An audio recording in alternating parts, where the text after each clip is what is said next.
बिस्मिल्लाहिर्रहमानिर्रहीम। अस्सलाम वालेकुम। टाइम टू टॉक से यूट्यूब के हमारे यूट्यूब चैनल के सब्सक्राइबर्स को, फॉलोअर्स को और व्यूअर्स को खुशामदीद कहते हैं। और नाज़रीन, अक्सर हम लोग इन चीज़ों के लिए बेचैन रहते हैं कि हमें ज़िंदगी में हमने क्या हासिल किया है, या किस चीज़ के लिए हम भाग रहे हैं, या किस चीज़ के लिए हमारे पेरेंट्स जो हैं वो एफ़र्ट करते हैं। हमारे पेरेंट्स जो हैं वो हमें पढ़ाने लिखाने के लिए अपनी जान लगा देते हैं, पैसा लगा देते हैं, अपना सुकून तक तबाह कर देते हैं कि भाई हमारे बच्चे पढ़ें लिखें। और बच्चे ये होता है कि भाई हमने नंबर लेने, अच्छे नंबर लेने हैं, हमने आगे बढ़ना है, दुनिया की दौड़ में हमने आगे निकलना है और अच्छी डिग्री लेके हमने अच्छी जॉब करनी है। अच्छी जॉब करने के बाद क्या होगा, भाई हमने अच्छी सी गाड़ी ख़रीदनी है, अच्छे से घर में रहना है। तो क्या ये हमारी मंजिल है? तो आजकल हमारे पास ये वक्त है कि हम खुद के साथ वक्त गुजार सकते हैं और ख़ुद बैठ कर ये सोच सकते हैं कि हम एक्चुअली क्या चाहते हैं, हमारा मकसद क्या है, क्या हम इन चीज़ों के लिए ज़िंदा हैं। अगर ये चीज़ें हमारी ज़िंदगी में नहीं हैं तो क्या हमारी ज़िंदगी का कोई मकसद नहीं है।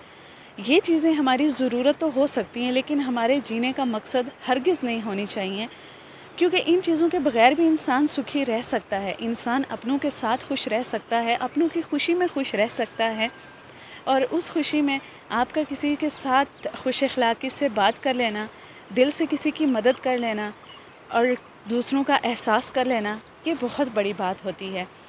और जब ये तलख़ियाँ और गलत फ़हमियाँ हमारी ज़िंदगी से निकल जाती हैं तो फिर हमारी ज़िंदगी में सुकून होता है। और ये चीज़ें ज़रूरत की हैं, ये ज़रूरत की होनी चाहिए, लेकिन ये हमारे ज़िंदगी का मकसद हरगिज़ नहीं होनी चाहिए। आजकल हमारे रिश्तों के बीच में बहुत सारी तलख़ियाँ पाई जाती हैं। जब हमें मौका मिलता है हम कोई ऐसी बात कर देते हैं कि जिससे कोई दूसरा इंसान जो है ना वो हर्ट हो जाए। अब वो जब हर्ट होता है तो हमें वक्ती खुशी मिलती है, हम कहते हैं उसने मेरे साथ ऐसा किया था, मैंने उसके साथ ऐसा कर लिया। हालांकि इसमें भी इंसान अगर डीपली सोचे तो वो खुश नहीं होता।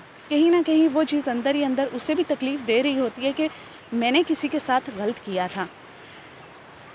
शाम में कहीं जब सूरज ढलने के करीब हो तो किसी अकेली वीरानी जगह पे जाएं, जहाँ पे परिंदों की चहचहाहट हो, जहाँ से आप कुदरत के ज़्यादा करीब हो, कहीं पे बहते पानी की आवाज़ हो, जहाँ पर पत्तों की सरसराहट हो और बिल्कुल पुरसुकून माहौल हो, जहाँ पे ज़िंदगी में खलल डालने वाली ये जो रोज़मर्रा की चीज़ें हैं, जो हमारे इर्द गिर्द मुख्तलिफ़ किस्म की मशीनें चलती हैं, ट्रांसपोर्ट से इंसान डिस्टर्ब होता है, और भी शोर वाली ऐसी बहुत सारी चीज़ें अगर मैं गिनूँ तो बहुत सारी ऐसी चीज़ें हैं जो हमें डिस्टर्ब करती हैं। तो जहाँ पे ऐसी कोई चीज़ ना हो, जहाँ पे आप उड़ती हुई तितलियों को देखें, जहाँ पे आप सूरज की आखिरी किरणों को देखें, वहाँ बैठें, गहरी सांस लें और ख़ुद से मुखातिब हों और फिर ख़ुद से सवाल करें कि आप क्या चाहते हैं, आपकी ज़िंदगी का मकसद क्या है। क्या आप लोगों को खुश करने के लिए आए हैं या आप लोगों को दुखी करने के लिए आए हैं? अगर किसी ने आपके साथ बुरा किया है तो क्या आपने उसके साथ बुरा करना है? क्या आपने उसकी सोच को बदलना है, या आपने अपनी सोच को बदलना है? जैसा आप पहले सोच रहे थे उससे मुस्बत सोचना है। तो क्या ये हम बेहतरी की तरफ जा रहे हैं? और हमारी सोच क्या है, हम क्या चाहते हैं? जब हम ये समझ जाते हैं तो तब बेहतरी जो है ना वो माशरे के अंदर भी आती है और हमारी ज़िंदगी में भी, क्योंकि ये पॉजिटिव थॉट्स जो है ना, जो मुस्बत सोच जो होती है, मेरे ख़्याल से ये किसी भी इस्लाह की जो है ना वो बेस है। जब हम अपनी सोच को मुस्बत कर लेते हैं तो वहाँ से हम अपनी इस्लाह करना शुरू करते हैं और इससे हमारी ज़िंदगी में खुशियाँ भी आती हैं, आसानियाँ भी आती हैं। आज का ये पैगाम, इस लॉकडाउन के दौरान ख़ुद को जानें, ख़ुद को समझें, दूसरों का भी ख्याल रखें, अपना भी, and stay happy, stay safe and stay at home.